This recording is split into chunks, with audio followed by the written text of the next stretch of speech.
Alors pourquoi c'est grave? L'association, le shirk. Pourquoi c'est grave? Pourquoi Dieu demande qu'on l'adore? C'est vrai quand même, c'est grave. Et pourquoi? Pourquoi donc? Dans quel but c'est grave, l'association, le shirk?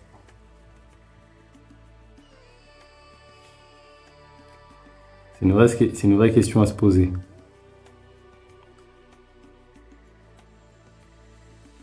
Comme je dis à chaque fois, dans une optique d'un Dieu séparé,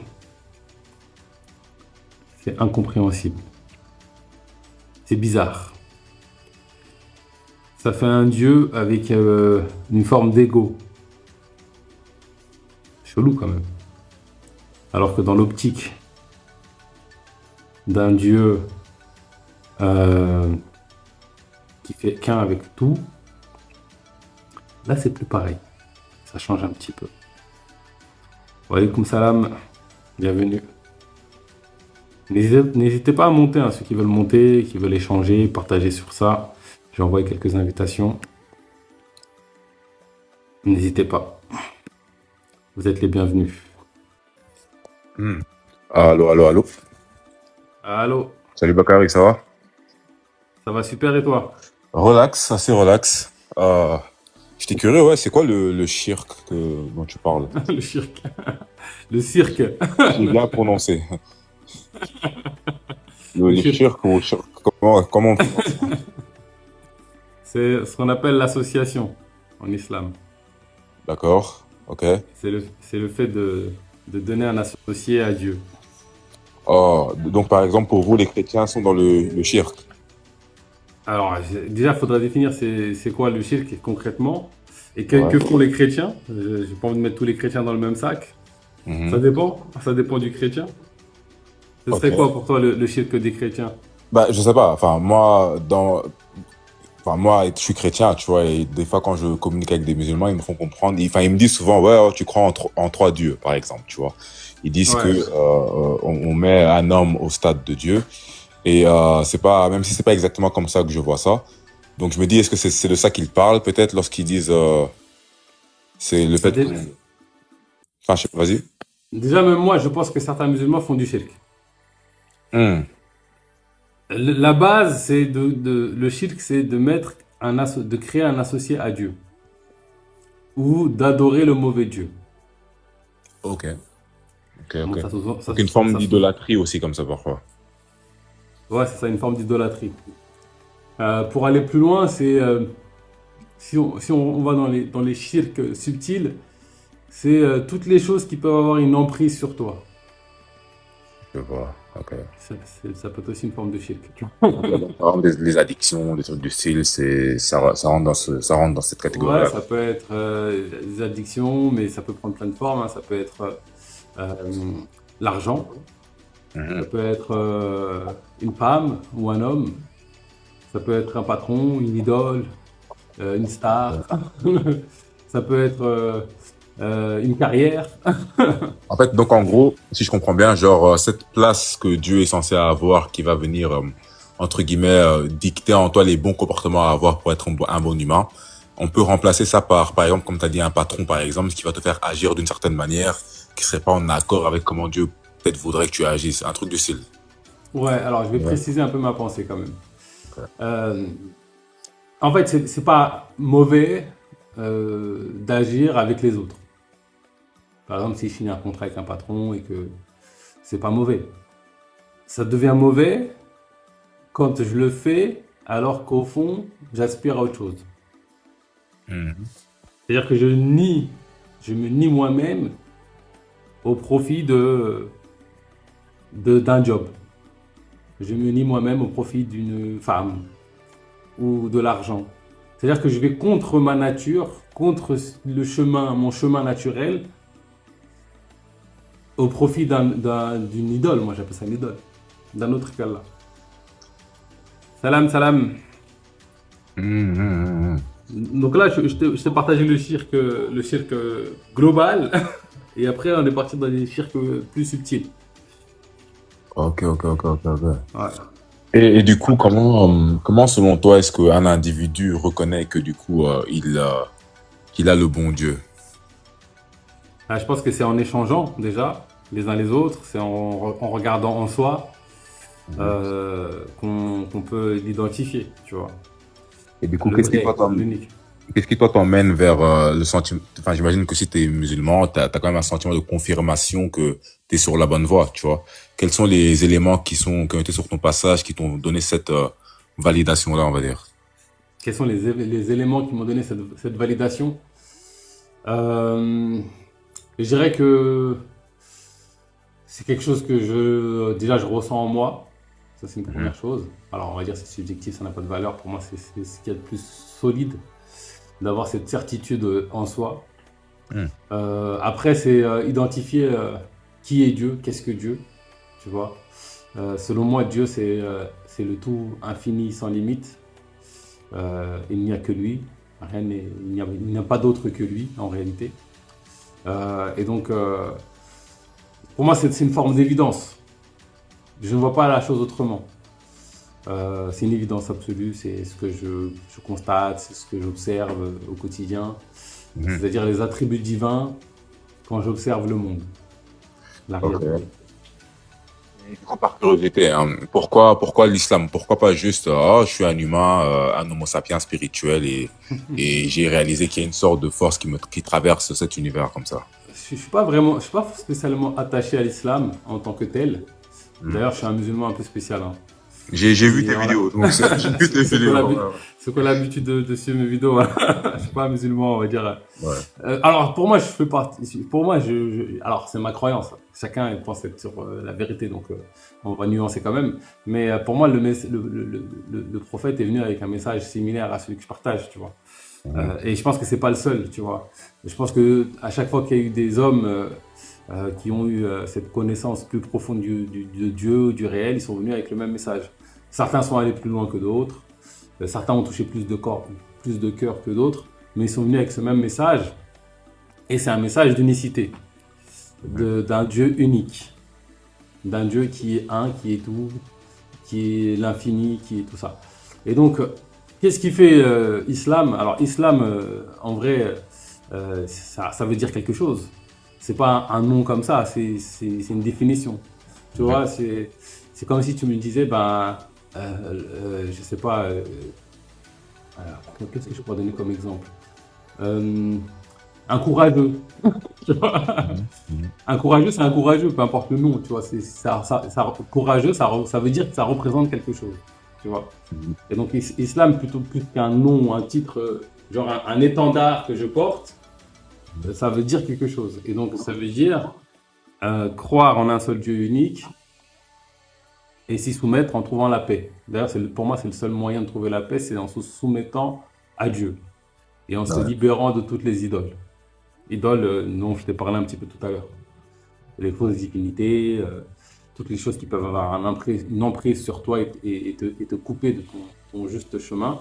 Tout ça, ça va être des formes d'idoles. Mhm.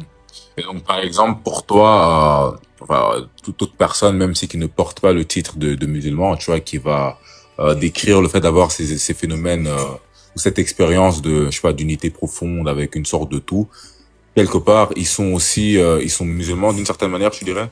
Bah, toute personne qui reconnaît qu'il y a un seul Dieu unique et qui reconnaît le vrai Dieu unique, à mon sens, il est musulman.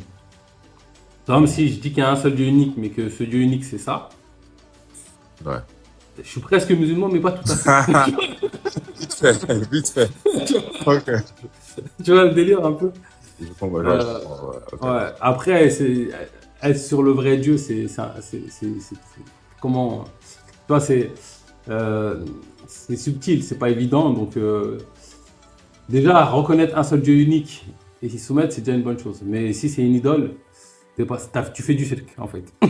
Du coup, Mhm. t'es passé à côté Ouais, à vrai dire aussi, il faut que de. ce à quoi tu te soumets ait des qualités qui sont propres à ce qu'on pourrait qualifier de Dieu, quoi, quelque part. Faut que ce soit Dieu. Ouais, ouais. Si ce n'est pas Dieu, si en vrai tu t'es soumis à une idole. C'est pas la fin du monde. Si, presque. Tant En que tout t'es cas, encore vivant, t'as encore l'occasion. Tu vois. c'est ce qu'il y a de plus grave en tout cas en islam. C'est ce qu'on considère comme étant le plus grave en islam. Mhm. C'est plus grave que le meurtre. C'est un délire quand même, tu vois. Ouais, ouais, ouais. Ben, après, toi, techniquement, si, comment dire, enfin, étant donné que Dieu est une sorte de valeur infinie, tout ça, dès l'instant où tu remplaces ça par quoi que ce soit, c'est une insulte infinie, presque, quelque part. Tu vois, c'est une sorte de, C'est une insulte à qui? À Dieu? je sais pas si c'est spécialement une insulte à Dieu ou juste à ton expérience ou à tout d'une certaine manière. Tu vois, genre, même à la chose que tu qualifies de Dieu, c'est une insulte, tu vois, parce que, je sais pas, tu vois, enfin, insulte, c'est peut-être pas le terme, mais j'ai l'impression que j'aime bien le côté péché. Parce que le péché, par exemple, quand tu regardes l'étymologie, tu vois, c'est de rater la cible, tu vois. Ah, Et rater vraiment, la cible. c'est ça, tu D'accord. vois. Dans ce sens-là, ouais, ça me parle. Parce que dans le sens péché, comme on l'entend en général, ça me parle pas. Mais dans le sens rater Ouais. la cible, ouais. Et donc Ouais, la ouais, question ouais. c'est est-ce qu'on est en train de rater la cible ou est-ce on est sur la bonne cible? L'enjeu il est là en vrai. Mhm, mhm, mhm, mhm. Et du coup toi Ouais, t'es chrétien? c'est ça, c'est ça. Je suis chrétien, ouais. Et du coup est-ce que tu peux me parler un peu de ta spiritualité, comment tu la vis ou comment tu te positionnes? Qu'est-ce que Dieu pour toi? Mhm, Qui est mhm. Dieu pour toi? Bah, écoute, je suis en cheminement, on va dire, hein. J'essaye de comprendre tout ça. J'ai grandi dans une famille chrétienne, on va dire. Bon, Ouais. il y avait des valeurs chrétiennes, on m'a introduit l'idée. Après, dans ce qu'on m'a exactement transmis, c'était un peu différent. Vers mes 18 ans, je me suis dit, en réalité, je crois plus à ces trucs. Ça faisait aucun sens pour moi, t'as vu. En vrai, j'avais même pas ouvert la Bible aussi. Donc, quelque part, voilà. Tu pouvais pas t'en Tu vois ce vouloir. que je veux dire? Et je me disais, oh, mais Dieu, il est pas là pour moi, mais je sais même pas, tu vois, j'ai ouvert aucun livre, tu vois. Bref. Hmm. Et je pense de mes 18 à 20 ans, je suis rentré un peu dans une sorte de quête. Tu vois, je cherchais vraiment. De 20 à Ouais. 22, je me suis intéressé à la spiritualité New Age, spiritualité africaine, bouddhisme, etc. Et vers mes Mhm. 22 ans, je regardais un film comme le film du Christ, tu vois. Moi, Mhm. dans ma tête, au départ, je me disais que Christ était juste quelqu'un qui était illuminé. Simplement quelqu'un qui avait atteint un stade d'illumination et puis il partageait des trucs, mais les gens, ils ne comprenaient pas, tu vois. Ouais. Et je vois un moment comme ça, il dit, nul ne peut venir au Père sans passer par moi, tu vois. Du coup, moi, je tilte, je fais, pourquoi il dit ça? Je vois que ça veut dire quoi, ça? Et cette nuit-là, en fait, j'ai dormi, et à un moment, j'ai dormi consciemment, tu vois, et j'entendais une voix qui me dit, c'est Dieu qui te parle, tu vois. Moi, le lendemain, je Ouais. fais, mais c'est quoi cette dinguerie? Qu'est-ce qui s'est passé, tout ça? Est-ce que Dieu m'a vraiment parlé, tu vois? Et je vais dans un parc, je commence à me poser plein de questions, je crie comme ça, est-ce que Christ, tu es la voix, révèle-toi à moi? Et je me suis dit, bon, j'ai peut-être rêvé, tu vois. Bref, je suis resté là-bas, je suis parti, je commence à faire le tour, et de nulle part, un mec qui vient comme ça, il me parle, et les deux premières phrases qu'il me dit, répondait aux deux questions que j'avais, tu vois. Donc, c'est quoi la différence entre Christ et nous, si c'est vraiment lui la seule voix, tu vois. Et Si ensuite, c'est c'est quoi la différence entre Christ et nous? et nous, Ouais, et tous les autres humains, quoi, tu vois. d'accord, ok. Tu vois. Et l'autre question, c'est est-ce qu'il est la voix, tu vois. Et les deux premières phrases que cette personne m'a sorti, la première, c'est, il y a la différence entre Christ et nous, c'est qu'il est né de Dieu et non de l'homme. Ensuite, il m'a dit, et il est la seule voix.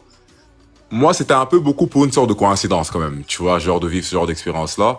Et, D'accord. tu vois, donc ça a quand même ça m'a marqué et ça m'a donné envie de réévaluer le christianisme, tu vois. Donc, je Hmm. me suis remis à m'y intéresser. Et en fait, c'est surtout, ça il y a 4 ans, il y a l'an dernier où j'ai commencé à vraiment essayer de me dire, ok, j'ai essayé de me mettre à fond. Et j'ai pas mal d'expérience. Maintenant, en fait, plutôt que de juste te donner un peu mon témoignage, je vais te partager peut-être des idées qui me donnent qui, qui porteraient un peu le Christ comme étant vraiment la voix, d'une certaine manière. Et tu me dis ce que t'en penses, tu vois. Vas-y, ça marche. Donc, euh, quelque part, Dieu est une sorte de lumière totale, tu vois. Donc, il n'y a pas d'inconnu pour lui, tu vois. D'une certaine manière, enfin, il n'y a pas d'inconnu pour Dieu. Et en fait, si tu regardes un peu l'histoire du Christ, il incorpore ça d'une certaine manière, dans le sens où, euh, bon, il est né de Dieu. Donc, ça veut dire que nous, par exemple, tu vois, quand on est ici, on a cette impression que il y a là d'où on vient, on sait pas, et là où on va, on sait pas. Tu vois, donc, avant la naissance, c'est totalement obscurci. Et après la mort, Ouais. c'est totalement obscurci quelque part, tu vois. Et du coup, en fait, lui, il n'y a pas cet élément-là. Parce que dans son histoire à lui, bah, il sait d'où il vient, tu vois. Et ensuite, tu fais une critique interne, tu vois qu'il a transcendé la mort, parce qu'il a été ressuscité, tu vois. Et donc, c'est comme si, en fait, imagine pour les apôtres qui l'ont vu, hein, dans son corps transfiguré, eux qui sont là, qui ont cette impression que la mort, il y a une sorte d'obscurité totale, tu vois. Ils voient quelqu'un qui est au-delà de ça, qui est après ça. quelque part, tu vois. Et donc, C'est-à-dire quand il voit Jésus, c'est ça, il le voit au-delà de ça, c'est ça? avec le corps transfiguré, tu vois, D'accord. après la Ok. résurrection, tu vois. Et donc, c'est comme si cet espace à l'intérieur de toi, qui est totalement obscur, t'as aucun point de référence, tu vois. Lui, il vient et il est là, comme ça, en fait. Donc, ça communique une sorte je sais pas, une sorte de transcendance, en fait, tu vois. Et donc, quand je regarde l'histoire des apôtres et de comment ils sont morts et comment ils ont professé le Christ avec une telle, comment dire, conviction et qu'ils ont été prêts à mourir pour ça, je me dis, ouais, ben, quelque part, cet espace en toi, là, où il y a une sorte de inconnu total, quelqu'un est venu et il a communiqué à ton subconscient une sorte de sécurité totale, tu vois. Et donc, D'accord. moi, je trouve que, enfin, il y a ça dans son histoire, ce côté où, en fait, c'est une sorte il n'y a pas d'inconnu pour lui, tu vois. Et je sais pas si t'es familier un peu avec l'idée de, comme quoi Christ est le roi des rois. T'as déjà entendu un peu cette idée, je pense, non?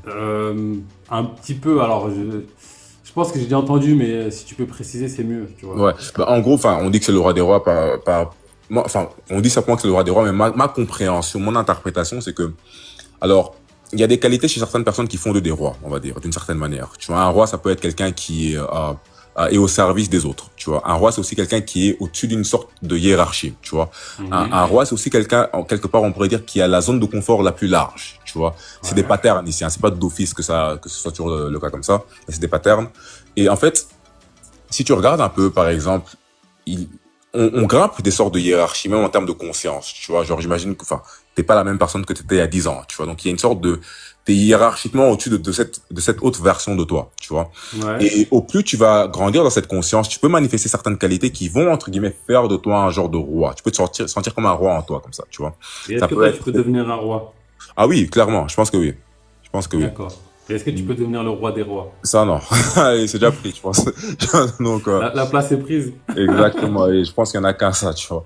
Mais enfin, du coup, en fait, je pense qu'il y a certaines qualités qui élèvent les personnes. Donc, ça peut être l'amour, le courage, la confiance en soi, la sagesse, le pardon, je sais pas moi, la clarté d'esprit. Tous ces phénomènes-là vont faire de toi entre guillemets un roi, tu vois.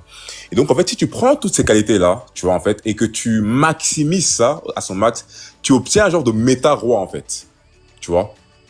Et en fait, c'est ça que je pense que Christ représente, c'est un peu cette espèce de point central où Dieu est totalement uni à l'humanité. Parce que s'il y a eu péché, comme on dit, hein, et je te laisse me répondre après pour me dire ce que tu en penses, s'il y a eu péché et qu'il y a une sorte de séparation avec Dieu, en fait, moi ce que je comprends, c'est que le Christ est une sorte de portail totalement ouvert, tu vois.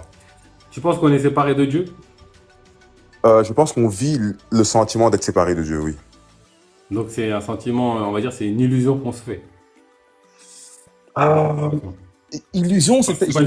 C'est pas une séparation réelle. C'est-à-dire que je me crois loin de lui alors que je suis toujours en lui, quoi. En fait, la raison pour laquelle j'ai pas envie de dire que c'est pas une séparation réelle, c'est parce que j'ai quand même envie de donner une sorte d'objectivité à l'expérience qu'on a. Tu vois? Ça veut dire quoi, objectivité? Ben, si tu te sens pas connecté à Dieu, c'est parce que tu te sens pas connecté à Dieu. Ouais, Tu vois? ok. Et donc, j'ai envie de donner une certaine réalité à ça. Parce que pour moi, dire que c'est une illusion, ce serait un peu, tu vois, un peu le bâcler cette expérience. Alors que, avec le degré de souffrance intense qu'une personne peut vivre, tu vois, ce serait un peu, je pense, un peu, Ça allez, déshonorer cette vie. je pense un peu, ouais, tu vois. Ce serait déshonorer cette vie que de croire ou de penser que cette séparation avec Dieu n'est qu'illusoire. Pourquoi ce serait déshonorer cette vie? Bah, ce serait déshonorer l'expérience de la personne, en fait, je pense, tu vois. En fait, c'est pas pour dire que c'est pas une illusion. C'est plutôt le terme illusion, j'ai l'impression que ça, tu vois, c'est comme C'est si, quoi l'illusion? Comment tu traduis l'illusion? Parce que c'est vrai que l'illusion, on pourrait se dire que c'est quelque chose qui n'a pas de réalité, l'illusion, mais c'est pas ça, une non, illusion. ouais, c'est que tu vois mal la réalité, quoi. C'est ça, c'est-à-dire que devant toi, il y a un chaton, mais toi, tu crois que c'est un lion. Mais Ouais, c'est un ouais, chaton. ouais. En vrai, non, en fait, le terme illusion rentre quelque part, parce que au départ, je voyais l'illusion comme si c'était quelque chose de faux, mais en vrai, c'est juste que tu vois mal, en fait, simplement les choses. Exactement. Et du coup, alors, avec le bon sens de l'illusion, du coup, est-ce que c'est une illusion cette séparation ou c'est une réalité?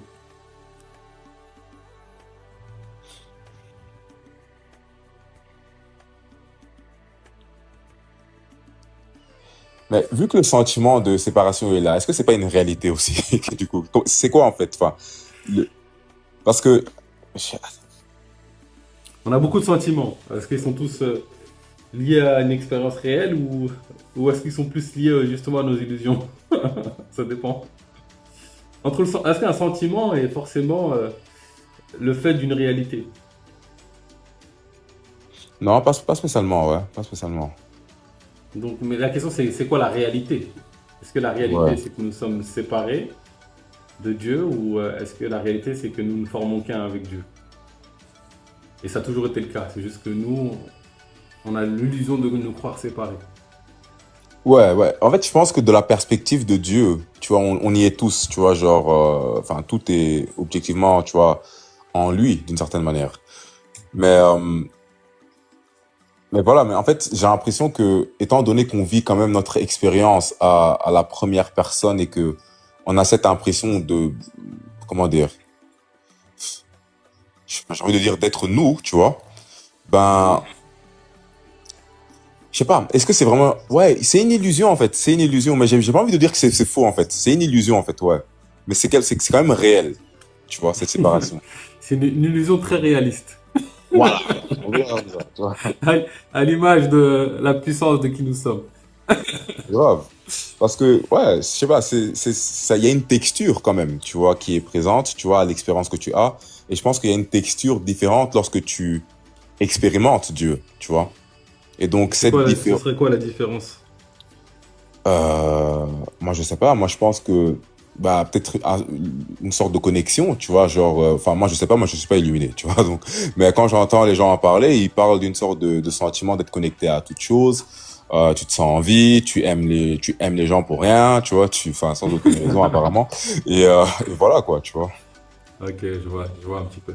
Et du coup, alors, Jésus, tu le places où dans tout ça par rapport à Dieu? Est-ce que Jésus est Dieu ou est-ce que Dieu est autre que Jésus? Comment tu le situes? Euh, en fait, je pense que Jésus, c'est juste un espace où cette lumière est totalement là, en fait, tu vois, dans le sens, tu pourrais aussi faire une sorte de, tu pourrais regarder ça d'une autre manière et dire, il y a bien une personne qui a été la personne la plus illuminée qui a existé. Tu vois ce que je veux dire? Il y en a bien un, quand même, tu vois. Donc, ça pourrait C'est être, l'être le plus, Jésus, c'est l'être le plus illuminé. ouais, ouais. Et du coup, quelle est la différence entre toi et Jésus? C'est juste son niveau d'illumination? Ben, c'est le fait que,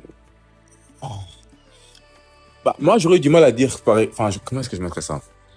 Bah ouais, en fait, c'est ça d'une certaine manière aussi, tu vois. Mais je sais pas, en fait, je sais pas, pour être franc, je sais pas. Parce que, euh, le Christ, il me semble que il y a cette idée comme quoi il a pris les péchés du monde sur soi, tu vois. Et pour moi, Ça veut dire quoi prendre les péchés du monde sur soi? Ça veut dire quoi concrètement? bah, je pense que ça veut dire que ce sentiment d'obscurité interne qu'on peut avoir, ou ce sentiment de séparation, toute chose qui cause cette illusion-là, par exemple, tu vois, toute chose qui cause cette illusion, je Il a pense pris que tous les péchés du monde. C'est ça les péchés du je, monde. je pense qu'il a transmuté toutes les illusions. Ah, il en a oublié alors. Il a oublié des gens là. Sur Ah bah mais non, non, faut non, qu'il non, non, revienne. non, non, c'est pas exactement genre il est venu et puis tout le monde est éveillé, c'est pas ça, tu vois, c'est ça, Ok. fin de Mais du coup, l'histoire, ouais. c'est quoi alors le Ben, fait de se libérer de ses péchés, ça représente quoi du coup alors? je pense, alors c'est des théories, je sais pas ce que c'est, tu vois, c'est des théories que j'ai. Euh, Ouais. c'est que il a rouvert le portail entre l'humanité et Dieu, il a réconcilié l'humanité avec Dieu parce que Dieu est parfait, tu vois, donc il peut pas vivre avec l'imperfection. Et il y a cette idée comme quoi on a été créé à l'image de Dieu, tu vois. Et ça a l'air d'impliquer beaucoup de choses, mais je pense que c'est le côté aussi, on a une sorte d'attention qui est posée sur la réalité, mais on est aussi confronté à cette capacité à... Il y a quelqu'un qui dit Allah n'est pas Dieu. Mais il dit, qui est Dieu alors? Dis-moi qui est Dieu. Mais Allah, ça veut dire Je veux Dieu de bien, base, non? je veux bien laisser Allah, mais faut que tu me dises c'est qui Dieu alors. Ok. Ouais, Je c'est sais comme pas, ça. je t'ai coupé. Je sais pas si t'as Non, fini, mais je t'ai t'inquiète. coupé. Mais en gros, enfin, l'une des choses que je pense que ça peut vouloir dire, c'est que c'est un humain qui était totalement intégré, tu vois. Donc, il n'y avait pas cette espèce de, comment dire, de répression ou de part d'ombre qui peut se manifester et le posséder sans qu'il le sache, tu vois. Il était Il était conscient. tout était un avec lui en fait, tu vois. Et Hmm. c'était le seul qui pouvait voir la lumière dans toutes sortes de mal, tu vois. Genre même il y a des gens que je vois, ils ont l'air illuminés tout ça, mais il y a quand même des situations où je pense qu'ils seraient triggered ou il y aura un truc, tu vois. Il Et a Christ, atteint un niveau, on va dire, d'éveil et de conscience à son paroxysme, on va dire. voilà, tu vois, voilà. Et donc, c'est ça un peu, moi, ce que je pense, cette idée de prendre les péchés du monde, c'est que donc tout ce qu'il y a dans l'humain qui peut être dans cette séparation-là est intégré, en fait, tu vois. Ouais. Ça, c'est une version, ouais. D'accord, ok. Alors, je vais te donner mon avis sur Jésus aussi. Mhm. Alors, je sais qu'il y a plusieurs façons de le décrire, parce qu'il y a le principe christique, qui est autre chose que Jésus, en tout cas qui est un peu différent. À mon sens, Jésus tout seul, c'est pas Dieu, tu vois. Ce serait réduire Dieu. Ma croyance, effectivement, c'est que c'était un être éveillé, très très éveillé, et qui est venu à un moment donné nous montrer la voie. Alors Jésus ou Yeshua, je sais pas, je sais qu'avec le temps l'histoire peut se perdre. C'est des traductions, pardon, c'est des traductions. C'est comme dire Macario en espagnol, tu vois. Ouais, je sais, non, parce que je sais qu'il y en a qui sont tatillons par rapport à ça. Ouais. Mais je pense qu'effectivement c'est un être éveillé et qui est venu nous montrer la voie. C'est une forme un guide, du coup un sauveur, pour guider les âmes comme nous endormies, inconscientes, vers Dieu, vers la réalité. Mais là où, on va dire, je vais avoir peut-être des ruptures avec certains chrétiens, je ne sais pas si c'est ton cas, mais certains chrétiens, c'est de résumer le divin en lui. Tu vois, genre, en dehors de tout le reste. Pour moi, ça, ce n'est pas une réalité. Après, par rapport à ce que tu as dit, je vais reconnaître que Jésus peut être une voie vers le divin, en fait, vers le véritable soi, en vrai. Mais je ne veux pas reconnaître que c'est la seule voie, tu vois. Je pense qu'il y a plusieurs voies et en fait, Dieu va si jamais tu cherches, il va prendre la voie qui sera la plus simple pour toi, tu vois, pour t'amener à lui. Le but, c'est que tu viens. Après, le chemin, c'est le chemin le plus direct pour toi, qui ne sera pas forcément le plus direct pour nous. Et envoyer des personnages comme Jésus, c'est un moyen direct d'éveiller plein d'âmes. Pas le seul, mais c'est un moyen direct d'éveiller plein d'âmes. Après, il y a le principe christique. On a la même chose en islam, surtout dans les milieux un peu soufis ou ésotériques, où on a le principe mohamédien. Tu vois. Okay. Et en fait, pour moi, c'est comme si on avait fait un synonyme de Dieu, mais sauf que c'est associé au nom du Christ ou Mohammed, tu vois. Et donc ce principe-là, si on dit que ce principe c'est le tout infini, sans limite, omniscient, omniprésent, omnipotent, amour inconditionnel, ok, bah, ça me va. Moi, c'est pas le nom qui m'intéresse, tu vois. Genre, on dit Allah, Dieu. si jamais par le nom que tu pointes, ça représente la même réalité que je vise, et je peux laisser le nom pour la réalité que tu vises, tu vois. Donc voilà, après, c'est là où je vais pouvoir admettre, si on dit que Jésus c'est ça, ben, ça je vais l'admettre. Si on me dit que Mohammed c'est ça, je vais l'admettre. Mais si on me dit que c'est un personnage limité et que nous on est en dehors de lui, rupture. Je vois ce que tu veux dire, En fait, je vais te donner un peu comment moi je perçois ça par rapport à l'idée comme quoi Christ serait la seule voie. C'est, imagine, bon, tout le monde peut être gentil, on va dire, tu vois. Mais imagine une personne qui est plus gentille que tout le monde, tu vois. Donc, toi qui vas manifester la gentillesse, quelque part, tu es en train de manifester cette personne-là aussi, tu vois. Donc, en fait, par exemple, pour moi, une manière de conceptualiser que Christ est la seule voie, hein, et je sais pas, quelque part, j'ai l'impression, mais je sais pas, tu vois. Du coup, est-ce qu'on est tous Christ alors? Je pense que Christ est à l'intérieur de tout le monde, ouais. Bah, si on est tous Christ, là, on revient sur le principe de base, tu vois, dont je te parlais tout à l'heure. Ouais. Ouais. Si on est tous Christ, j'ai pas de souci. Si Christ est un personnage identifié, là je vais avoir un souci. Alors, c'est surtout qu'il y a une personne, c'est en gros que Christ est à l'intérieur de tout le monde, tu vois, mais qu'il y a un humain qui a constamment été dans cet état-là, en fait, aussi. Tu vois. Et donc, du coup, c'est quoi le but du Christ? C'est d'être tout seul dans cet état, l'humain Christ. Non, on n'est pas tout seul dans cet état, tu vois. C'est juste qu'une personne a été pleinement dans cet état-là, tu vois. Oui, mais c'est quoi le but pour nous? Alors, quel est le but de nous, les humains? Pourquoi il vient nous voir, Christ, en fait? C'est quoi le but? Ben, je sais pas, je pense que justement, il a ancré cette lumière-là, tu vois, quelque part. Et que moi, en fait, je trouve que ce que t'as dit là tantôt, par exemple, est-ce que tu ne le réduirais pas Dieu à Christ, tu vois, ce que je ne fais pas non plus, dans le sens où, pour moi, je garde une distinction entre le Père, le Fils et le Saint-Esprit quand même, tu vois. C'est quoi la distinction? Bah, le Père, simplement, il représente, tu vois, cette espèce de... Comment est-ce que je mettrais ça? Alors, ok, bon, je vais commencer par le Saint-Esprit, c'est simplement nous, ce qui est en nous qui peut être connecté à Dieu, tu vois. Donc, ce, ce qui se manifeste à travers de nous lorsqu'on est connecté à Dieu. Ça, c'est le Saint-Esprit, tu vois. D'accord. Est-ce qu'il y a des choses qui ne sont pas connectées à Dieu? On va dire qu'il y a des choses qui, sur le long, à force de les expérimenter en tant que personne, hein, si c'est toi qui les expérimentes, tu n'auras pas cette expérience-là du divin. Si tu es constamment, par exemple, en train de voler, en train de mentir, en train d'être hypocrite, en train d'être fake, en train de manipuler, tout ça, tu vois, tu vas pas, enfin, tes chances d'expérimenter ça. On est d'accord que ça, on parle de connexion dans de déconnexion, on va dire, illusoire.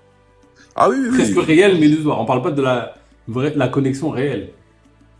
Oui, oui, oui, oui, oui, oui, oui, oui. Ouais. C'est-à-dire que là où je vais te suivre, c'est que on va avoir une part en nous qui sait, qui est en lien avec cette conscience cosmique, tu vois. Quand je parle vraiment de l'illusion, parce que dans l'absolu, tout est connecté à Dieu tout le temps, mais notre mental fait que on se croit éloigné.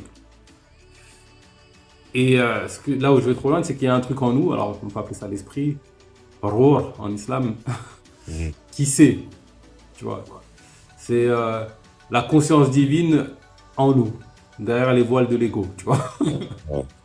Je sais pas si ça rejoint ce que tu dis, mais si c'est ça, je suis d'accord.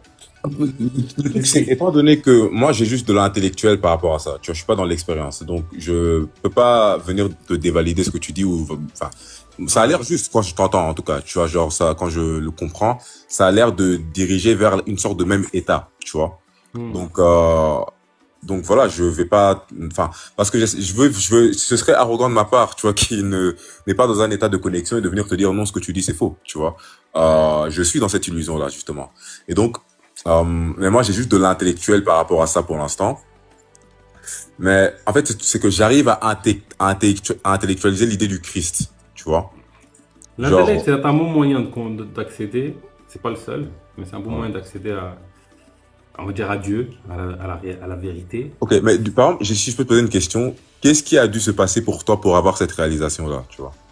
Rien de spécial, hein, je pense. Oh, C'est juste je sais pas, rien de tu te spécial. baignais comme ça En dans... fait, bon, je suis quelqu'un qui médite beaucoup, mais je suis pas de ceux qui ont des millions de. Tu vois, genre, je vois des êtres dans tous les sens. J'ai déjà eu des expériences mystiques, mais genre, c'est vite fait, hein, tu vois, ça se compte dans les doigts d'une main, tu vois, dans mon chemin de vie. Mais je dirais que j'ai beaucoup de connaissances directes comme ça. Connaissance directe. Directes, ouais, ça, c'est là. Je sais pas. J'ai beaucoup de connaissances directes des choses. Sans Mais forcément est-ce vivre qu'il y a eu ou un voir moment, des choses. est-ce qu'il y a eu un moment de radical changement, par exemple, entre cette illusion et puis cette réalisation-là, ou est-ce que c'est juste graduel et... Je pense que ça s'est fait progressivement. En fait, il y a eu un moment de ma vie où j'ai eu un choc émotionnel qui m'a fait, qui m'a retourné un peu. Et là, je me suis dit, ça y est, je me mets en quête. Et donc, au départ, c'était une quête intellectuelle. Après, c'était une quête méditative. Ensuite, contemplative. Et puis, petit à petit, tu chemines et tu réalises des trucs. Tu vois. Mhm. Mais je suis pas dans un truc, tu vois, je connais des gens, ils sont connectés à des, je sais pas quoi, des guides, des trucs comme ça. Ouais, ils sont de J'ai la... un peu ça, mais pas comme. Ouais. Moi, c'est vraiment léger, tu vois. Non, je vois, il y en a qui sont dans la Thomas. 11e dimension. Ouais, je suis pas. On va dire, j'ai une forte intuition. J'ai beaucoup de connaissances directes, sans forcément vivre ou voir ou quelque chose. Les expériences mystiques, c'est rare que j'en vis. C'est rare. Donc, ça vient d'un cheminement progressif, je dirais. Ouais. Ouais, ok, parce que, en fait, moi, je pense que là où enfin, le pattern que je vois, et c'est un peu lié à cette idée de prendre des péchés du monde sur soi, c'est, quelque part, j'ai l'impression qu'il faut s'observer avec une sorte d'honnêteté, quelque part, tu vois, aussi, pour pouvoir, justement, aller à la rencontre de choses qu'on pourrait qualifier de péchés en soi, tu vois, donc, des choses en nous qu'on n'a pas envie de voir, tu vois, qui ont l'air un peu sombres, et qui font peur à regarder, tu vois. Et donc, en fait, t'as cette idée dans le christianisme aussi que Christ, quand il est mort, tu vois, il est parti en enfer, tu vois, dans Hadès, tu vois. Et que, il est ressorti, en fait, tu vois. On se demandait, mais pourquoi Christ irait en enfer? Tu vois, ça veut dire quoi, ça, tu vois? Et c'est très intéressant parce que du coup, il y a cette idée comme quoi, euh, il y a quelque chose à confronter pour pouvoir voir Dieu, pour pouvoir voir la lumière totale. Tu dois, d'une certaine manière, confronter la totalité de l'obscurité parce que c'est en allant mettre la lumière dans l'obscurité que tu auras une sorte de lumière totale, tu vois. Et, euh, et c'est plus facile à dire qu'à faire. C'est plus facile à dire. C'est ce qu'on est en train de faire. Ouais, ouais. C'est ce qu'on est en train de faire là. On va dans les ténèbres pour retrouver la lumière. Mais du coup, alors, la différence entre... Salut Amine, bienvenue. Je vais te donner la parole juste après. Comment ça va? Juste rapidement. Comment ça va? Ça marche, merci, merci. Je vais te donner la parole juste après. Juste on finit. Parce qu'on avait un échange très, très, très intéressant.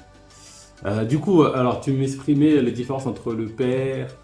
Ah ouais, le Fils et le Saint-Esprit. Donc le Saint-Esprit, Voilà. ce serait... L'esprit, j'ai compris un peu le concept, je pense. Ouais. Ouais, le Saint-Esprit. Ben, le Fils, ce serait du coup bah, l'humain, hein, étant donné que l'humain a la capacité d'être connecté à Dieu, l'humain qui a constamment été connecté à Dieu, ça c'est le Fils simplement. Et le Père, bah, c'est du coup, c'est Dieu, quoi. Tu vois, c'est vraiment l'absolu, Ok. tu vois, c'est... C'est l'absolu, le Père. Ouais. Ok.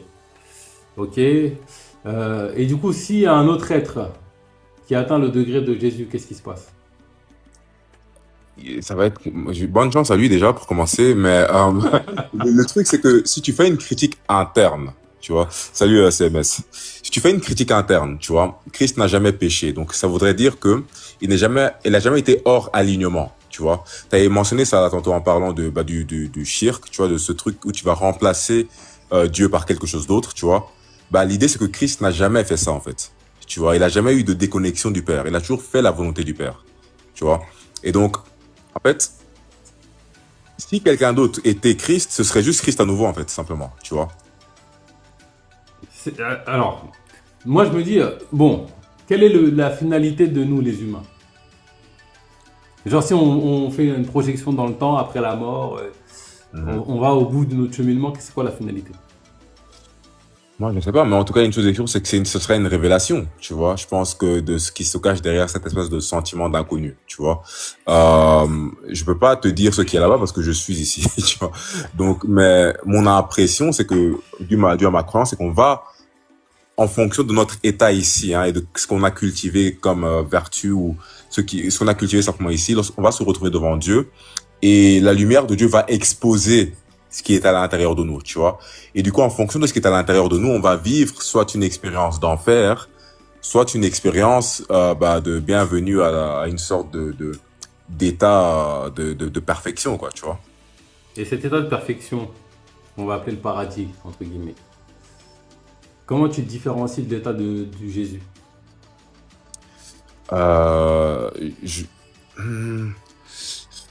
Bon, en fait, moi, j'ai du mal Jésus, pour moi, en fait, bon, par exemple, il y a cette idée comme quoi c'est la parole de... En fait, Jésus, c'est pas, pour moi, il est pas totalement Dieu dans le sens où c'est comme il est un aspect de Dieu. C'est comme Dieu, il y a l'omnipotence, il y a l'omniscience, etc., tu vois. Et il y a la parole de Dieu. Quelque part, l'omnipotence de Dieu, c'est Dieu aussi, tu vois. Moi, je pense que Dieu et ses attributs sont un. On peut voir les choses comme ça d'une certaine manière, tu vois. Et donc, Christ étant la parole de Dieu, tu vois, et que... Pardon? Porte-parole de Dieu, pas J'ai pas compris. Ou le porte-parole, en fait. On peut dire ça, en fait. Ouais, c'est même les deux, ouais, c'est ça aussi, je dirais, tu vois. Et du coup, est-ce que c'est le seul porte-parole de Dieu, Christ? Non, mais on va dire que c'est la parole la plus claire, qui n'a pas été contaminée, tu vois. D'accord. Toutes les autres sont contaminées. On a tous péché. Je sais pas. Et quand Jésus il a dit, celui qui n'a jamais péché n'a qu'à jeter la première pierre. Ouais. Il se comptait dedans ou pas, lui? Bah, si tu regardes, justement, tu vois. Justement, et moi, je kiffe tellement cette histoire d'ailleurs parce que ça démontre encore une fois qu'il y a quelque chose qui est au-delà du dogme, selon moi, tu vois, qui est l'amour, en fait, justement, tu vois. L'amour, la compassion, le fait de voir l'autre en autre. Pour neutraliser tout le monde, là. Ouais, c'est surtout, Défendez-vous. c'est une des meilleures punchlines de la Bible, tu vois. Tu imagines un peu les pharisiens qui étaient là, ils sont venus en mode, oh, lui, on va le choper maintenant, tu vois, et ils sont juste rentrés à la maison, se remettre en question comme ça. Mais, du coup, c'est justement, en fait, après, après ça, il a dit, moi non plus, je ne te jette pas cette pierre. Or que, tu vois que, il dit plusieurs fois qu'il pourrait juger parce que son jugement serait juste. J'ai eu une expérience là tantôt aujourd'hui, par exemple, où j'ai eu l'impression que Christ m'a parlé, tu vois. Mhm. Et c'est très étrange, c'est très vivide, tu vois. Il a une présence très masculine, en tout cas à l'intérieur de moi, tu vois. Et, et il me parlait de certains péchés que j'ai faits, tu vois. Et en fait, il m'a dit que c'était pathétique, tu vois, ce que j'avais fait, tu vois. C'est vraiment les mots que j'ai entendus, c'était pathétique. Mhm. Mais le sentiment derrière, en fait, c'est, tu te sens même pas jugé, t'as juste l'impression qu'il voit les choses parfaitement, tu vois. Ouais. Il voit les choses à leur bonne place, tu vois. Et tu te sens aimé en même temps, tu vois. Et donc, c'est comme, en fait, pour moi, le Christ, quelque part, c'est la manifestation de la raison et de l'amour au service de la vérité, tu Ouais. vois. C'est un peu comme ça que je le vois. Mais, encore une fois, hein, c'est juste une personne qui avait cette connexion totale. Donc, quelque part, oui, c'est Dieu parce qu'il n'y a pas cette, il ne se, comment dire, il n'y a Est-ce pas que ça cette, s'est déjà voilà. produit auparavant avec un autre humain, ça? Je pense qu'on aurait entendu parler de lui. Franchement, je pense qu'on aurait entendu parler de lui. Il y aurait probablement une histoire de calendrier aussi fait à son nom, tout ça, comme ça, tu vois. Donc, Ok. Euh, Tu vois, si je te donne mon avis, euh, attends, je peux te partager juste une dernière idée rapidement, désolé. Parce que par vas-y, exemple, vas-y. moi, je verrais Dieu aussi comme justement ce qui est au top de la hiérarchie de l'être, tu vois. Même si on pourrait dire que Dieu, c'est juste le phénomène même d'être, tu vois. Mais Dieu, c'est un titre quelque part, tu vois. Et quelque part, si tu regardes l'humanité, Christ a l'air d'être au top de cette hiérarchie de l'humanité, dans le sens où t'en as qui croient que c'est Dieu, t'as plusieurs qui croient que c'est un prophète, d'autres qui croient que c'est un Bouddha, d'autres qui croient que c'est un être éveillé, tu vois. Donc, les philosophes, ils se disent, ouais, il a de la sagesse à en sortir, tu vois. Donc, tu vois, il est au top de la hiérarchie de l'humanité quelque part, tu Ouais, vois. Donc il représente aussi Dieu ici, tu vois. ouais, je vois cette dimension du top Euh, de la hiérarchie. Après, moi, je vois quand même une forme, tu vois, une forme d'idolâtrie derrière ça. Si c'est un personnage, tu vois. Ouais, ouais, Euh, je pense que la finalité du Christ, c'est que, que nous, l'humanité, que chaque humain atteigne ça. D'ailleurs, je pense que ouais. cette vie terrestre en 3D est un élevage, soit à esclave, soit à ange. Tu vois, c'est le degré des anges que tu décris là. Le degré du Christ, c'est le degré des anges. Peut-être au-delà, mais en tout cas, quand tu atteins le degré des anges, tu reflètes la lumière divine, tu as un amour pour tout, et tu remplis ta mission avec amour. C'est un mais stade en de fait, conscience. si vous permettez, Bakary, Je t'en prie. euh, c'est très intéressant ce qui vient d'évoquer Bo Joseph. Oui. Et juste, moi, en fait, si je suis religieux, j'aimerais bien être chrétien, en fait. Tout simplement parce que je vois que Dieu, dans la chrétienté, et si on peut dire à juste titre, a vraiment cédé pour, pour, euh, pour les êtres humains, en fait. Parce que entre l'amour et en fait, ce qui nous invite d'y être, et ses châtiments et ses commandements, on voit une différence. Mais euh, moi, ce qui m'a impressionné, c'est que la religion chrétienne, je n'en sais pas d'autres en fait, peut-être il y en a, qui a fait vraiment un progrès énorme en fait, vraiment, envers l'humanité. Euh, mais Salut. juste, ce qui me paraît, ce que je peux dire controversé, c'est que c'est les représentants en fait, euh, bien les restes de cette religion, je sais pas, de pape ou le establishment chrétien, si j'ose dire, d'accord, Oui. euh, a pris en main cette religion et a pris des progrès dans cette religion. Or que si, nous dit, en fait, si on dit que, que Jésus a ramené le Nouveau Testament déjà qui est plein d'amour, mais quand même qui ne nie pas l'Ancien Testament qui est plein de violence et tout. D'accord? Donc, est-ce qu'on peut dire que Dieu, via Jésus, il incarne les deux en fait? Parce que il ne peut pas en fait nier l'Ancien Testament, il le reconnaît, d'accord? Mais il ramène un nouveau message. Comment peut-on en fait être dans les deux en même temps? Je sais pas si tu C'est pour la veux question. Bon, rebondir. est-ce que c'est compris Ouais. pour beau de Joseph qui peut-être mieux Moi, je suis parler pas que moi? chrétien, donc je maîtrise Ouais, pas. est-ce que tu peux réitérer, s'il te plaît? Ouais, J'ai dit, synthétiser ta question pour qu'on la en fait, comprenne j'ai dit que clairement. Mais je pense avoir compris la question. Jésus euh, a ramené Je en peux fait t'aider. ouais, le Nouveau Testament qui est là on constate qui est plein d'amour humaniste et tout, bien qu'avec des réservations, je l'évoquer plus tard, et en même temps, il n'a pas nié l'Ancien Testament, Mhm. d'accord? Ça. Et l'Ancien Testament, comme nous connaissons, est pratiquement plein de châtiments, de Ouais, commandements, bon, c'est ça, ouais. oui, si j'ose dire, un peu violents, d'accord? Mhm. Ah, c'est brutal, hein. L'Ancien Testament, c'est très brutal, hein. Oui, c'est pratiquement brutal. Et comment Jésus il peut être dans les deux en même temps? Parce qu'il ne nie pas le premier et Mhm. il incarne le deuxième. Mhm. Donc il n'y a pas une sorte de controversion ici. Mhm. Il dit que l'Ancien Testament c'est Dieu et le Nouveau Testament c'est Dieu. Ouais, ouais, bah en fait, c'est parce que on pourrait, dans ce que tu dis, c'est parce qu'on pourrait croire que Dieu, dans l'Ancien Testament, il est mauvais ou méchant, tu vois. Et en fait, le truc, c'est que, et ça c'est un truc, un athée va pas aimer entendre ça, mais on peut pas juger Dieu.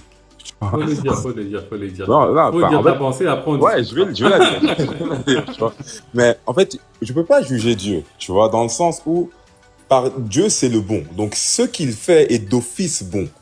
Tu vois ce que je veux dire? Donc, même si, dans mon sens moral à moi, je serais un peu choqué ou je comprendrais pas, Dieu a une sorte d'image totale sur tout ce qui se passe, tu vois. Et moi, je suis là, j'ai mes cinq sens qui détectent à un périmètre très limité des informations, tu vois. Dieu est au-delà de tout ça, tu vois. Et donc, peu importe ce qu'il fait, c'est toujours la bonne chose à faire, tu vois. Maintenant, comment dire, on pourrait dire, ouais, ok, mais si tu sers un Dieu qui fait des trucs comme ça, comment est-ce qu'on peut ne pas savoir que t'es un danger si jamais ce Dieu vient te dire, oh, va faire un truc, tu vois, je sais pas, je sais pas, tuer des gens, Et quoi. si c'était un démon qui avait manipulé des humains? Tu vois, En fait, tu vois. si vous vivez, Joseph, par Ouais. exemple, dans le Moyen Âge, d'accord? Mhm. On est d'accord que la chrétienté actuelle, elle est différente par rapport à celle du Moyen Âge en fait. Et Salut, salam. euh, comment l'être humain arrive à faire ce progrès? Est-ce qu'il a fait au nom de Dieu, pratiquement, ou parce que peut-être vous acceptez la chrétienté actuelle parce qu'elle ne se mêle pas dans votre vie en fait, parce que on vous oblige pas à faire la messe, on vous oblige pas de faire euh, on on n'applique pas des châtiments sur toi, c'est sur des Ouais, péchés et ouais. tout. Ouais, ouais. C'est En fait, différent en fait. Lorsque je vous pense, vivez à l'aise, vous allez le choix en fait, le choix de oui, en fait, alors, moi, je vois que dans la religion, il y a le côté dogmatique, mais il y a aussi le côté spirituel, tu vois. Et donc, tu as des personnes qui sont plus Salut, salam. t'as des personnes qui sont plus sous l'emprise de l'aspect dogmatique et d'autres qui vont être plus dans le côté spirituel ou d'autres qui arrivent à bien intégrer les deux, tu vois. Et donc, je pense que en fonction aussi du type de société, etc., et de l'évolution des civilisations technologiques, tous ces trucs-là peuvent affecter le penchant que tu auras, tu vois. Parce que, par exemple, de nos jours où on a cette espèce de euh, comment dire, on a l'impression d'avoir transcendé les religions, tu vois, parce qu'on a cette impression que c'est des idées archaïques, etc., et que c'est pas des choses qui sont censées représenter la réalité telle qu'elle est, et que du coup moi je trouve qu'on est dans un monde très chaotique, hein, mais vraiment vraiment très Il chaotique. faut remettre l'église au qui est milieu du vrai, oui. village.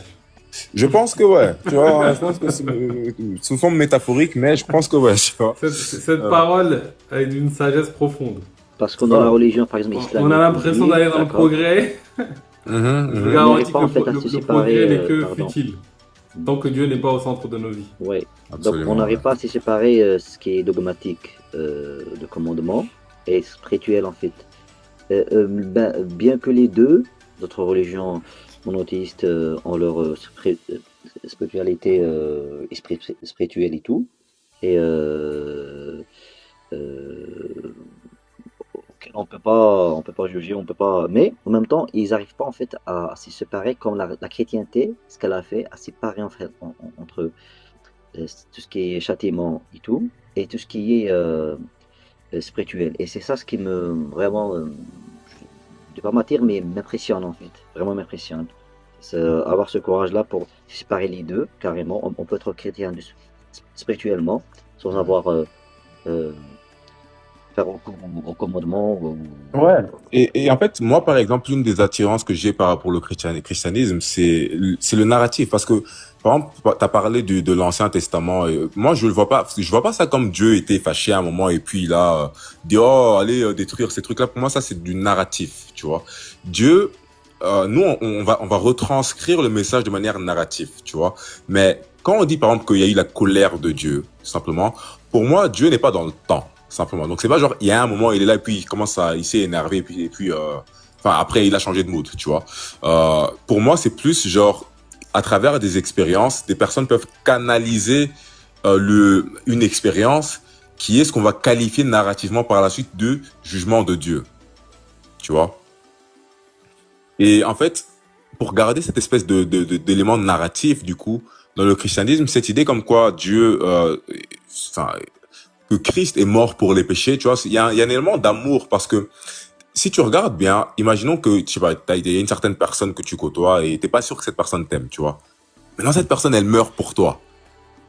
Tu vas commencer à quand même moins douter de l'amour de cette personne, tu vois. Et donc, en fait, le sacrifice de soi semble être la manifestation ultime de l'amour quelque part, tu vois. Et surtout, si cette personne se sacrifie pour toi, pour quelque chose dont tu es coupable et cette personne est innocente, tu vois. Et donc, moi, je trouve qu'en fait, étant donné qu'on est des êtres et qu'on observe le monde de manière narrative, hein, c'est ce qu'on fait. Le monde est une histoire. Tu vois le monde à travers une histoire. Tu vois, on s'échange des histoires. Tu vois, il y a une histoire derrière les mots. Il y a une histoire derrière ce qu'on. Là, si on devait dire, bah, par exemple, on est sur le live de Bakary, tu vois, c'est une histoire. C'est un narratif. Tu vois, on contient le sens dans le narratif. Tu vois, et du coup, le narratif ultime pour moi semble de l'amour, en tout cas. Tu vois. Et je le vois dans cette histoire, dans l'idée du Christ, de prendre les péchés du monde, tout ça, en mode, je prends tout ça, toute cette obscurité-là, je l'absorbe en moi, comme ça, tu vois. Maintenant, viens vivre à l'intérieur de moi, j'ai cette grâce. Tu comprends? Ouais, je comprends, oui, oui. En fait, moi, Ouais. si on part sur cet aspect-là de sacrifice, en fait, euh, euh, euh, en fait, soyez sûr que il n'y a pas que Jésus qui a préféré de mourir pour ses idées ou Ah oui, oui, pour clairement. ses convictions. Il n'y a pas. Moi, si je te dis moment Jésus, c'est Voltaire. Lorsqu'il dit, je suis prêt à mourir pour que vous puissiez dire ce que vous allez dire, même si que je ne suis pas d'accord avec toi. Donc cette idée, en fait, elle n'est pas vraiment unique de sens propre. D'accord? Elle n'est pas vraiment unique où le Jésus n'a pas ce monopole de sacrifice, en fait. Que ce soit pour ses idées ou bien pour les idées les personnes qui incarnent, en fait. Du coup, euh, cette idée-là, moi, je la trouve en fait, des fois qu'elle sort de son contexte, d'accord? Et c'est pas un concept qui est unique, par exemple, c'est juste Jésus qui s'est Jésus n'a rien de sacrifié. spécial. C'est ça? Non, en fait, non, Je sais pas. cette spécialité, non, mais il n'y a pas que lui, en fait, qui a pu sacrifier pour les autres. Mhm, mhm, Tu mhm, vois? mhm. Je vois, mais après, je pense qu'il y a quand même, moi, là où je mets une distinction, hein, vraiment, entre Christ et tout le monde, c'est quand il dit, Père, pardonne-les car ils ne savent pas ce qu'ils font, tu vois. Bouddha, il a l'air vachement chill, vachement cool, je suis pas sûr qu'il aurait eu les mêmes coronesses, tu vois, genre vraiment, il a l'air serein, tu bois un thé avec lui, il y a une baston à côté, il va être serein, tu vois. Mais je En crois pas fait, qu'il aurait pu faire, tu vois, faire preuve dans, d'une telle grâce, tu vois. dans les milieux spirituels, on dit que tous les maîtres sont un, en fait. En fait, c'est juste.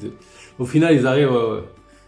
l'un aurait pu dire ce que l'autre a dit, etc., etc., etc., quasiment, tu vois. Mhm. Genre, au final, ça devient la même chose, en fait, tu vois. C'est souvent c'est ce qu'on dit dans les milieux spirituels par rapport aux gens qui sont vraiment à des niveaux d'éveil, on va dire, intenses, des maîtres très, très éveillés. Moi, c'est comme ça que je vois Jésus-Christ. Mhm. C'est comme ça que je le vois. Je le vois comme un personnage qui a une avance sur tous nous autres et qui est une source d'inspiration et de guidance pour nous autres. Et donc, il a marqué les époques. Aujourd'hui, on parle encore de lui aujourd'hui et qu'il n'est pas le seul, tu vois. Et je pense que l'essence du message du Christ n'est pas loin de l'essence du message de Bouddha, n'est pas Ah loin oui, de oui, l'essence clairement, clairement. Ils sont venus avec le même message. Après, le Ouais. temps a fait que, tu vois, il posait la question comment réconcilier l'Ancien Testament et le Nouveau Testament. La question, c'est qui est venu défendre Jésus-Christ réellement?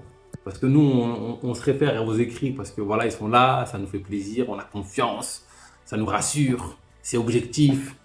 Sauf qu'un écrit, avant d'être un écrit, c'est sorti de la tête de quelqu'un. Tu vois. La question, c'est de quelle tête c'est sorti. Est-ce que c'est la tête du Christ ou pas? Pour beaucoup de choses, j'en doute. Et donc, on va attribuer à Dieu certaines paroles. Un autre truc sur lequel j'aimerais rebondir, c'est... alors là, je vais partager aussi ma vision.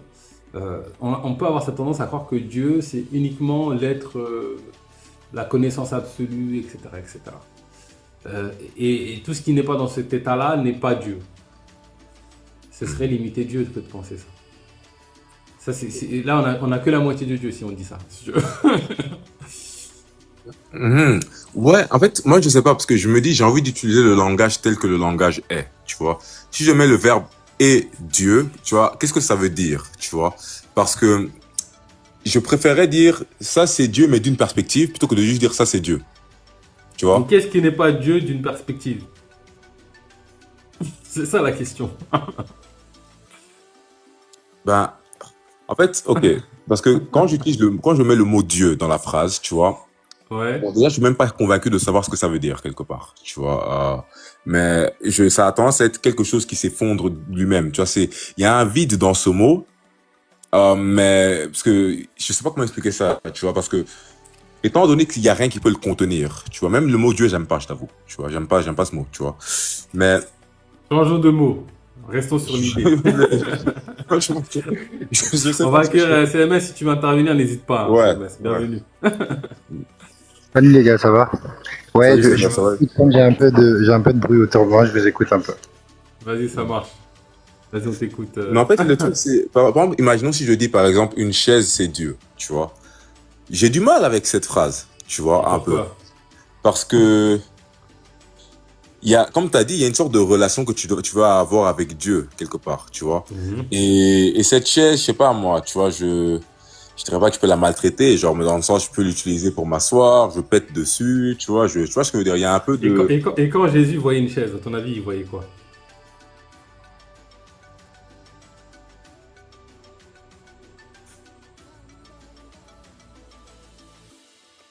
ouais, du matériel, je sais pas. Tu vois, parce que, je sais pas, qu'est-ce que tu penses qu'il voyait en vrai? Tu penses qu'il voyait quoi, toi? À ton avis, il voyait quoi quand il Ben, voyait une chaise? moi, je sais pas. Moi, je Quand pense il que, voyait un pêcheur, il voyait quoi? hmm.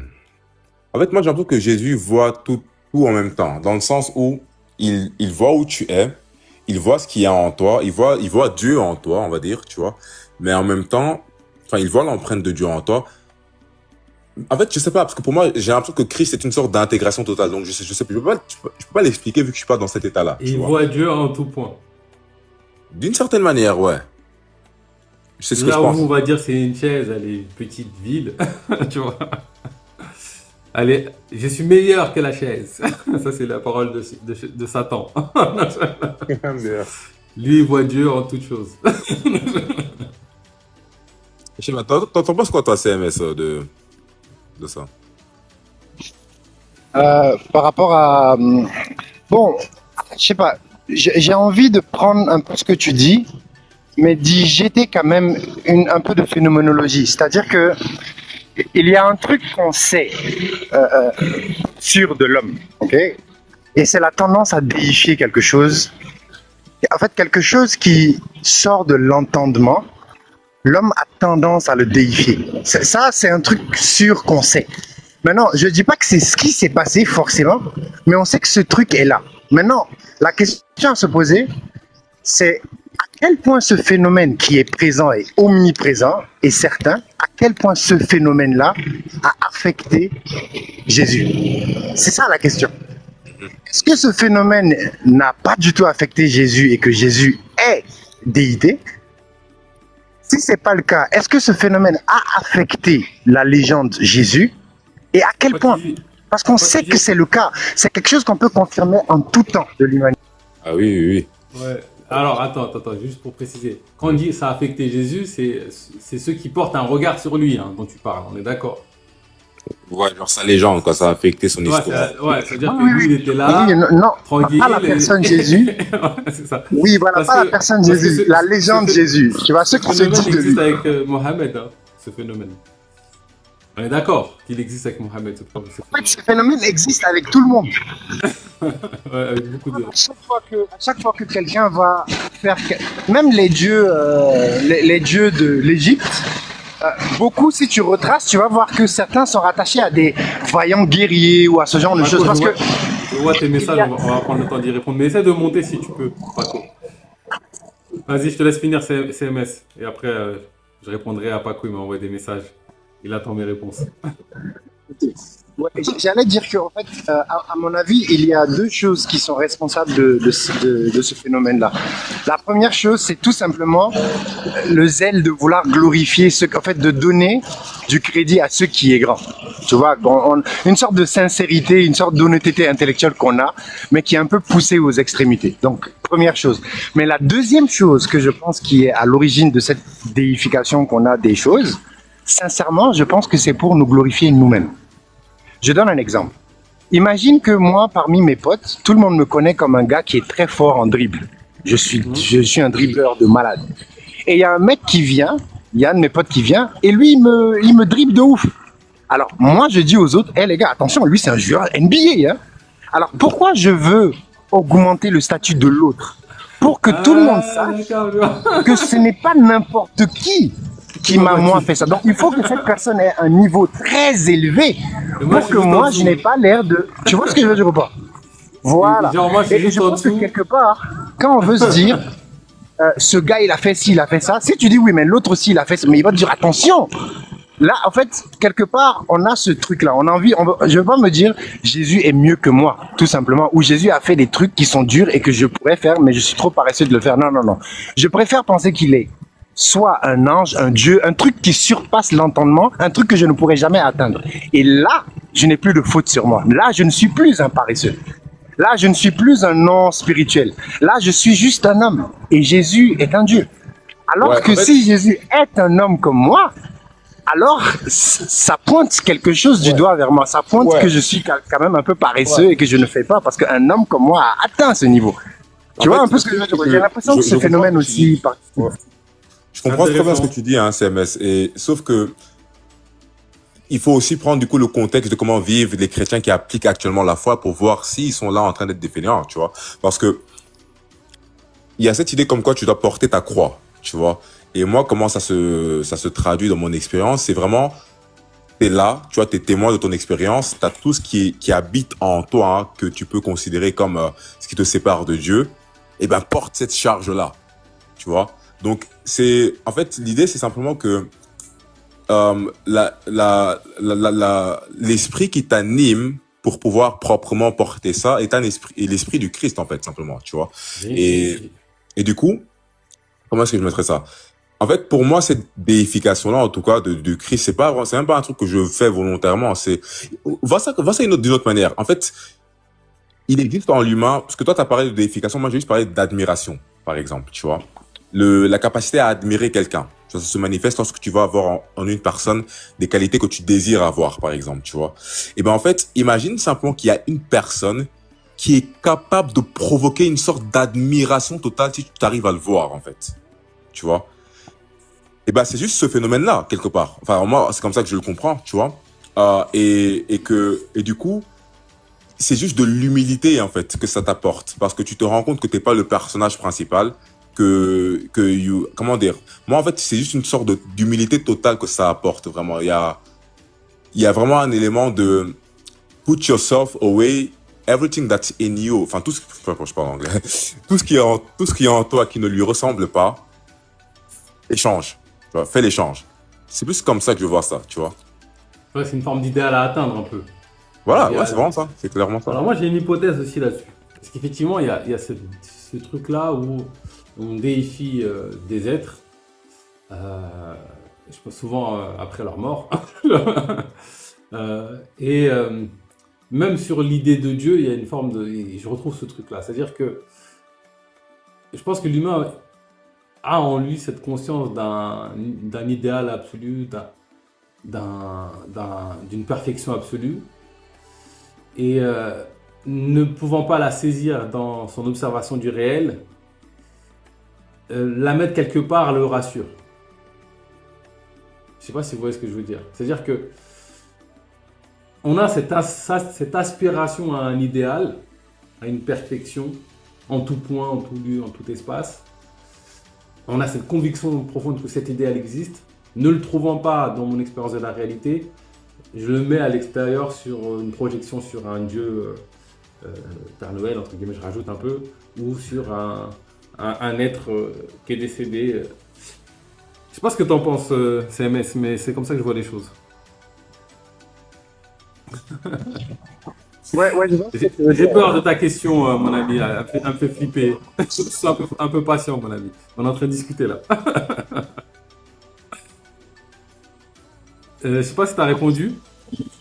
Ouais, je vois très bien ce dont tu parles. C'est-à-dire, ça conforte, en fait, te dire que cet idéal existe, crée de l'espoir. En fait. Ça crée un espoir que tu ne diriges pas forcément vers quelque chose ou quelqu'un, donc toi exclu aussi.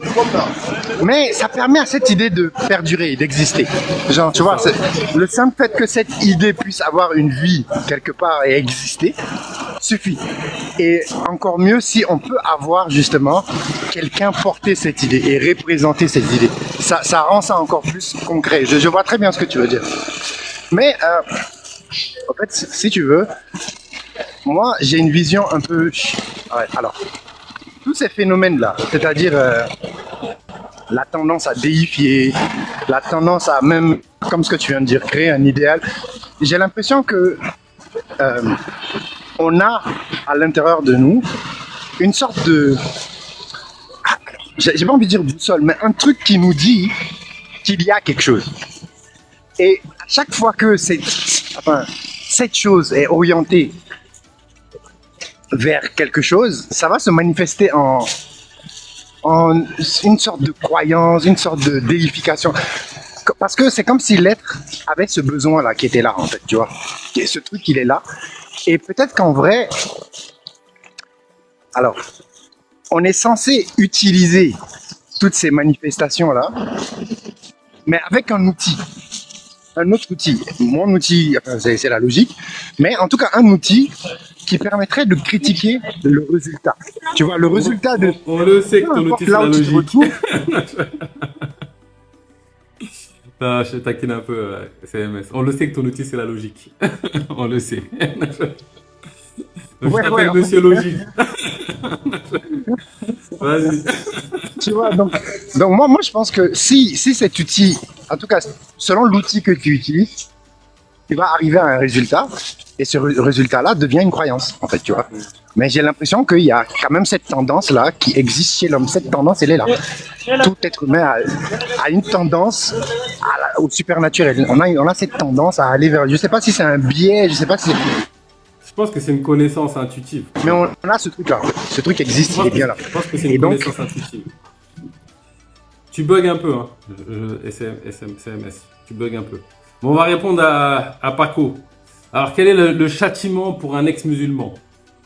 Tu as brûlé dans les flammes de l'enfer, mon ami. Qu'est-ce que tu veux que je te raconte? T'as bien fait. Cherche pas à te rassurer. T'as pris la bonne décision. Est-ce que tu es en paix avec ton apostasie? Si tu es en paix avec ton apostasie, t'as pris la meilleure décision de ta vie. Voilà. Voilà ma réponse. C'est bon? Alors, revenons à des sujets plus profonds. Ah. Aïe, aïe, aïe. Alors, l'idée de Dieu. En vrai, par rapport à cette idée, ce dont vous parlez, hein, par rapport à, comment dire, à une sorte de déification, c'est vrai qu'il y a, il y a cet élément-là, justement, où tu veux, comment dire, c'est comme quand, par exemple, tu rencontres une personne, par exemple, tu vois, et que cette personne, tu l'admires tellement que, tu vois, tu prends ses opinions simplement. Tu vois, tu n'as, t'es d'accord avec tout ce que cette personne dit. Tu vois, je sais pas si vous avez déjà expérimenté ça peut-être dans le passé ou quoi, ou même que là, tu vois des personnes qui font ça avec toi, tu vois. Et ce phénomène existe, tu vois. Donc, Mais tu es d'accord avec une personne en permanence, c'est ça? ouais, ou que tu deviens plus facilement susceptible d'être d'accord avec une personne sans réfléchir, en fait. En fait, la chose dont vous parlez, là, de déifier quelque chose comme ça, tu vois, d'une certaine manière, on fait ça Ouais. effectivement même avec des gens, tu vois. Genre, cette personne peut-être représente des qualités qui te dépassent, et du coup, tu ne réfléchis même plus par toi-même, en fait, simplement, quand tu écoutes cette personne, tu vois. Et du coup, ouais, je pense qu'il y a de ça, mais en fait, quelque part, techniquement, hein, en faisant une critique interne, si c'est Dieu, à quoi te servent tes opinions alors? Tu vois ce que je veux dire, tu vois? Si c'est Dieu, bah oui, je vais échanger toutes mes perspectives pour la sienne, tu vois? Et donc, en fait, le truc, c'est que, effectivement, il y a ce phénomène-là, mais tu peux le mettre au mauvais endroit. En fait, moi, je pense à comme ce que tu disais au départ, hein, par rapport au shirk. Tu vois? Que tu peux mettre quelque chose à la place de Dieu, en fait, tu vois? Donc, en fait, ce phénomène de déification existe, tu vois? Donc, si Dieu existe, il est censé être à la place de ce phénomène-là. Tu vois, parce que c'est ça la relation que tu vas devoir avoir avec Dieu, vu que c'est censé, tu vas pas commencer à dire, Dieu, je suis pas trop d'accord avec toi, viens, je vais t'expliquer un peu. Non. Tu vois. Donc, tu vas avoir cette même relation-là je sais pas comment expliquer ça, où tu vas, te laisser simplement emporter par ça, quoi, tu vois, au final. Tu as gagné, Paco. J'ai peur. Tu as gagné. Mais tu as bien fait. Tu as fait le bon choix. C'est toi le plus fort. Je m'avoue vaincu. Alors, tu vois, sur cette question de Dieu, ou même si on revient sur, tu vois, cette question que je pose, pourquoi le shirk est grave, euh, dans ma conception des choses, nous sommes sur Terre pour purifier notre cœur, afin d'atteindre le degré des anges, ou on va dire le degré même de Jésus, ou tendre vers, tu vois. C'est l'un des enjeux. Et un ange ou Jésus est pleinement conscient qu'il est le tout, et donc que chaque chose est lui, qui est une forme qu'un avec le tout, et du coup il agit en tant que tel. Euh, et du coup il ne soumet plus son être à un bout du tout, puisqu'il est conscient qu'il est le tout. Donc il soumet son être à lui-même et au tout en même temps. C'est pour moi ce qui représente l'extrême liberté. C'est ça l'enjeu. Non, mais j'ai l'impression que, enfin, tu me dis si j'ai mal compris, mais quand tu Ouais. disais là tantôt, par exemple, que tout est Dieu au final, comment le shirk peut exister, du coup? Mais en Tu fait, tu regarde, ne trouves jamais, enfin, si tu associes quelque chose à Dieu, mais c'était Dieu aussi, tu vois. le souci c'est quoi? C'est que mon âme me dit va à droite et ce livre me dit va à gauche. Et j'ai dit c'est le livre qui a raison. Qu'est-ce qui se passe? Mon GPS c'est plus mon âme, c'est le livre. Qu'est-ce qui se passe pour moi? Je suis un esclave. Mon GPS c'est plus moi-même, c'est quelque chose d'extérieur à moi. Je suis condamné à errer dans l'esclavage toute ma vie. Je vais dépendre d'autres que moi pour mon cheminement. Quand je parle de moi, je ne parle pas le moi égotique. Hein. Je parle le moi, tu vois, le Saint-Esprit en soi. Et donc, faire du shirk, c'est prendre un morceau de Dieu pour Dieu et soumettre son être à ce morceau de Dieu. C'est un problème. Comment tu veux retourner en Dieu si tu l'as mis à l'extérieur de toi? Il y a pas, nous sommes dans mon paradigme, nous sommes tous le divin. Donc ça veut dire que tu es un être éternel et donc ça peut durer longtemps ce petit jeu. Tu vois, de prendre, tu as créé, t'es le propre créateur de ton idole qui décide ta vie à ta place. Et donc l'idée c'est que tu te rappelles et que tu réalises qui tu es petit à petit par un cheminement. Et quand tu fais ce cheminement, qu'est-ce qui se passe? Fin de la souffrance, amour pour tout ce qui est, et omnipotence. Mais du coup, qu'est-ce que tu penses de si on disait par exemple que Dieu est simplement ce qu'il y a de plus vrai, de plus vrai? Mais parce que j'ai l'impression que quand tu dis par exemple que tout est Dieu, tu enlèves, il y a plus aucune identité qui existe en fait en dehors de Dieu, tu vois? C'est la shahada, ça. La shahada. Point de réalité manifestée, point d'ayant, point d'existant, si ce n'est Allah. Mhm.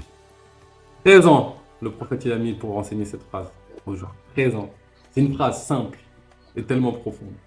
13 ans pour l'enseigner. 13 ans, il a fait 13 ans juste sur la Ah question oui, de genre pour l'unicité divine. extraire un peu ce qu'il y avait dans cette phrase. Mhm. Ouais, bah, c'est le conscientiser et le réaliser. Un cheminement. C'est profond, hein, mais toute distinction n'est qu'illusion. Ça ne veut pas dire que ça n'a pas de réalité.